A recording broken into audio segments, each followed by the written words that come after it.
Quand tu la vois, ton cœur s'accélère. T'es amoureux d'elle depuis 3 ans et elle t'aime aussi. Mais en tant qu'amie. Pourtant, elle te dit qu'elle adore ton côté gentil. Quand tu lui tiens la porte et que tu le fais cette voir. Mais elle préfère sortir avec un connard. Pourquoi? Tu peux pas t'empêcher de te demander pourquoi elles aiment trop les bad boys.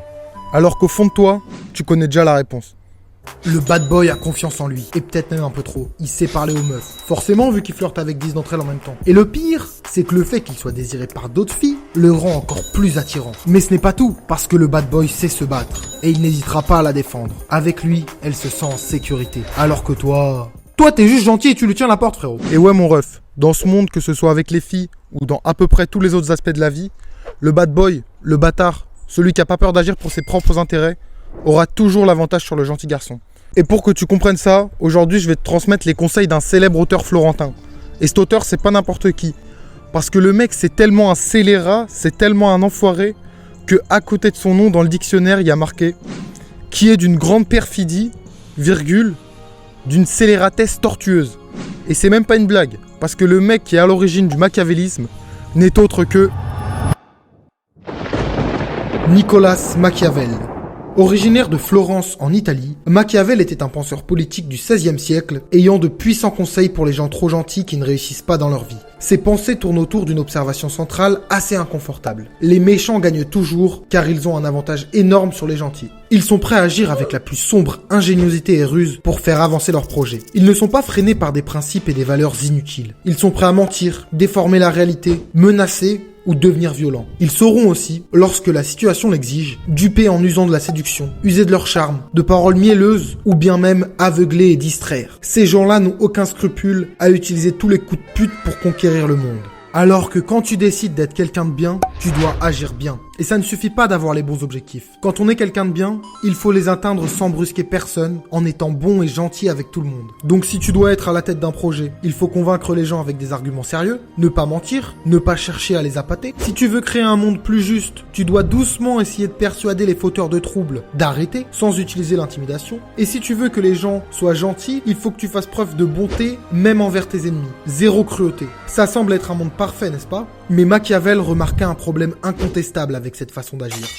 Ça marche pas, la pute, elle vomit les reines des... En effet, en regardant en arrière sur l'histoire de Florence et des États italiens en général, il observa que les gentils princes, hommes d'État ou marchands échouèrent toujours. Voilà pourquoi il écrit le livre pour lequel on le connaît encore aujourd'hui. Le Prince, un manuel court et rempli de conseils pour que le prince gouverne et garde le pouvoir. On peut résumer son message à être aussi aimable que l'on le souhaite, mais de ne jamais être trop dévoué à agir selon la morale, et de savoir utiliser quand on en a besoin n'importe quelle ruse possible, même celle inventée par les plus cyniques, lâches et sans scrupules personnes qui existaient. Machiavel avait étudié l'obsession contre-productive des gens à agir bien. L'Europe tout entière s'était construite sur l'histoire chrétienne de Jésus de Nazareth. Un homme bon qui traitait toujours les gens bien et fut remonté au-dessus des rois comme dirigeant de l'éternité. Mais encore une fois, Machiavel remarqua un détail gênant dans cette histoire du triomphe de la bonté. En fait, d'un point de vue objectif, la vie de Jésus était tout simplement un désastre. Cette douce âme fut piétinée, humiliée, non respectée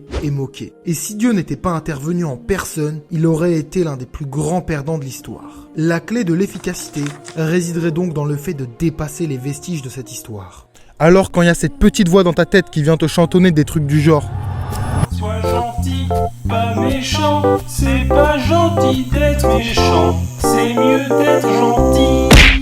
c'est exactement comme ça qu'il faut réagir.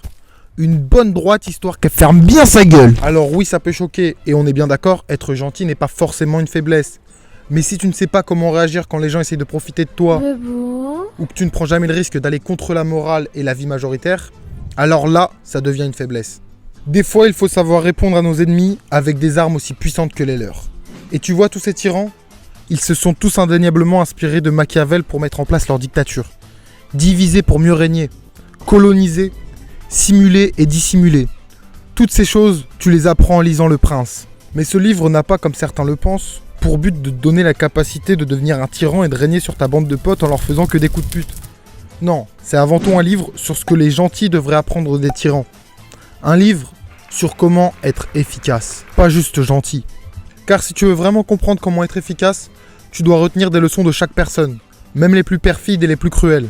Parfois, pour dépasser tes ennemis, il faut savoir t'en inspirer. L'honnête entrepreneur doit apprendre du mauvais et le bon politicien doit apprendre du sournois. Il faut que tu arrives à ta propre échelle à te mettre à la place du prince auquel Machiavel s'adresse afin de comprendre comment mieux gérer tes ressources pour être le plus efficace possible. Est-ce que tu peux faire mes devoirs ce soir, s'il te plaît? Je dois aller au cinéma avec mon mec, j'aurai pas le temps de les faire. Oh non, je peux pas lui dire non, elle va être déçue sinon. Tu vois pas qu'elle essaye juste de profiter de toi? Mais, le temps, c'est ce que t'as de plus précieux ici-bas. Le temps, c'est de l'argent, comme on dit. Et quand tu perds ton temps pour elle, c'est comme si tu lui donnais directement ton fric. Alors arrête d'accorder du temps à cette pétasse. Non, désolé, je peux pas. Michael Jordan, Pelé ou McGregor. Toutes ces légendes peuvent te sembler très gentilles en interview. Mais sache que sur le terrain, ils savent être monstrueux. Michael Jordan, il se bagarre et frappe ses coéquipiers dans les vestiaires. Pelé, il annonce en interview être à la fois le meilleur attaquant, le meilleur défenseur, le meilleur milieu et le meilleur gardien au monde. Rien que ça. Et McGregor, je t'en parle même pas. Lui, il casse carrément des bus, il insulte des darons à chaque pesée, homophobie, racisme et j'en passe et des meilleurs. Après, dans la vie de tous les jours, ils sont sûrement très gentils. Mais t'as pas intérêt de te placer en travers de leur chemin quand il s'agit de leurs objectifs. Parce qu'ils ont compris que des fois, la fin justifie les moyens. Alors c'est vrai qu'être gentil, c'est aussi une grosse qualité. Et j'espère que tu ne renieras jamais ce côté de ta personnalité. Parce qu'encore une fois, on n'est pas dans un concours de fils de puterie.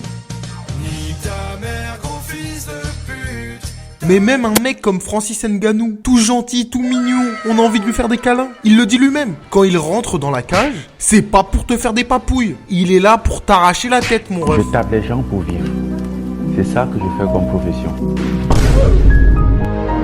Quand on va à la guerre, on prend les hommes les plus forts. Et tant pis si c'est des voleurs ou des bagarreurs. Même les Mugiwara, qui sont les gentils qui font le bien et apportent la paix partout où ils passent, au fond, ça reste une voleuse, un mec qui tuait des gens pour vivre, un menteur compulsif, une ancienne membre d'une organisation criminelle qui ont tué des centaines de personnes et asservi un peuple innocent. Bref, les méchants gagnent toujours. Bah attends, bébou, tu vas pas partir comme ça. Abonne-toi au moins. Et puis, tu sais que j'adore quand tu lâches un petit like avec un commentaire. Allez mon bébou, allez, s'il te plaît. Oh, abonne-toi la putain de ta mère!